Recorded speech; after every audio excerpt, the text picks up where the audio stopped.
Hey guys, my name is Toby and welcome back to another very exciting tutorial where today we are not going to be talking about Photoshop, and instead, as a bit of a special request, we are going to be talking about some photography basics. And there's probably a little bit too much information to try and cram it into just one video, so this is going to turn into a little bit of a mini-series where we're going to be looking at your settings, what your aperture is, and all that good stuff. But I think that before we can start talking about your individual camera settings and how you use them, we need to talk about a couple of kind of bigger concepts to get across before we get into the nitty-gritty of it. So the first thing I want to talk about is what we mean when we say exposure. Now, on the face of it, it's kind of a simple idea. Exposure is basically just how much light your camera is capturing. But where it gets more complicated is when you start talking about what is a correct exposure. And a correct exposure is kind of a funny concept, because if we look at these two images here, they have radically different amounts of light in them, but they're both still correct exposures. The one on the left, clearly a lot darker, and the camera has actually captured less light than the one on the right. But because that was the intention, that is how that photo was meant to look, and it was deliberately taken in such a way that it came out very, very dark, but that is the correct exposure. Equally, the one on the right is a much more evenly exposed photo, but it's still got a lot more light in it than the other one, but they're both still correct. And the thing I want to get across is that it's not like you can say every single correctly exposed photo has exactly 1.21 gigawatts of light in it. It just doesn't work that way. It's very much up to interpretation, and it's quite subjective in a lot of ways. So one term that constantly pops up when we're talking about exposure is the term stops. So a stop is basically a unit of light. At least that's kind of how you can think of it. And in this photo here, this has been split up into lots of different bands, which are each one stop different from their neighbour. And it's kind of a useful way of talking about a photo in terms of how under or overexposed it is. So if you look at the back of your camera and it's a bit dark, it's kind of almost a judge by eye sort of thing. But you can look at a photo and go, oh, I think that's 2 stops underexposed, and then you can change your settings accordingly. And all of the settings kind of revolve around this idea of stops. So this is going to be something that we're going to come back to in another video, but if you want to think of it like this, if you make a photo brighter by 1 stop, you're actually doubling the amount of light that the camera is kind of collecting.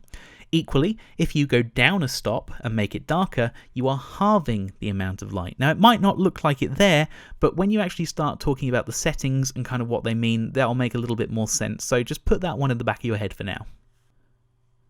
So how do you actually know kind of how much light your camera should be capturing? Well, fortunately, and somewhat unfortunately, the camera has a function on it called a meter, which looks a bit like this.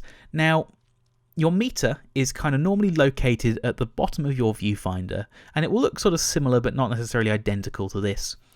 And this is the camera's way of measuring the amount of light that you're subjecting it to.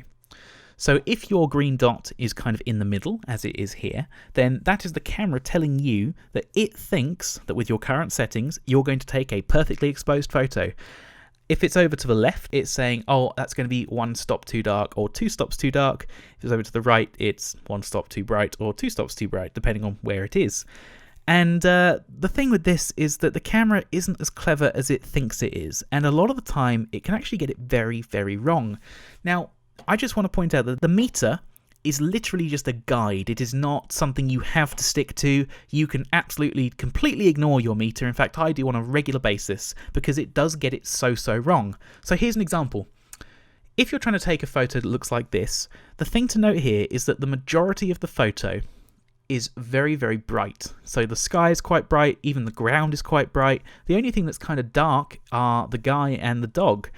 And the problem is that the camera is going to look at that and go, good gosh, that's really bright. I need to make sure that you're using settings that make everything kind of darkened this average brightness so that you get a correctly exposed photo as far as I'm concerned. And the camera doesn't know what it's talking about, basically. So if you actually were to expose it to the 0 point as the camera sees it, you'll get a photo that looks like this. When in fact what you actually need to do is overexpose it because the meter is kind of misreading what you're putting in front of it. And arguably there are different modes you can put it in, but as a general rule of thumb, it's not worth messing around with it. If you kind of know that it's going to be underexposed, you just overexpose it a bit, and then you will get a correct exposure. So the camera doesn't necessarily get it right all the time, and that's an important thing to be aware of. The meter is just a guideline. It'll tell you if you're kind of in the right ballpark, but what I would generally do is I'll take a picture. If it looks wrong, I'll just tweak it until it looks right. You know, the meter, I've had the meter so it's gone way off the scale before and still been wrong. In fact, the picture with the girl with the cigarette, that was probably about 5 or 6 stops underexposed technically, according to the camera. The camera was probably having a fit when I took that photo, but you don't have to pay attention to it, and that's very, very important to understand. So the final idea that I want to get across in this video is this notion of the exposure triangle, and this is kind of where the settings start to come into it, and there's really only 3 of them that you need to be worried about.